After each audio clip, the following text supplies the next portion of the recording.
জোহার জয়গরাম। আজকে আমি আমাদের ঝাড়গ্রামের সমস্ত যুবদের ডাকে আসছিলাম। বিগ ব্যাঙে আমাদের এক বৈঠক হইল। এই বৈঠকে সর্বসম্মতিক্রমে সিদ্ধান্ত হইল আগামী 8 তারিখে পুরুলিয়াতে যে ডিএম এবং এসপিটি যে ডেপুটেশন এই ব্যাপারে যে সমাবেশ, একে সর্বতভাবে সফল করার জন্য প্রত্যেক গ্রামে গ্রামে গাড়ি করে যত সম্ভব ওই সমাবেশকে সফল করার জন্যে আজকে এরা অংশগ্রহণ করেছে এবং যাবে, সেই কথা হইল।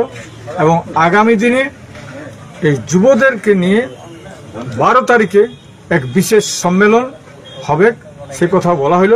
এবং এই যুব সম্মেলনটাকে বা সেদিনের সম্মেলনকে সফল করার জন্য আজকে কজন কমিটি, 10 জনের প্রস্তুতি কমিটি তৈরি করা হলো।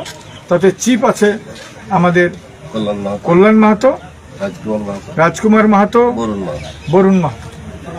আপনারা সদল বলে পুরুলিয়া যাবেন এবং সর্বতভাবে 12 তারিখের সম্মেলনকে সফল করার প্রয়াস করবেন। জয়।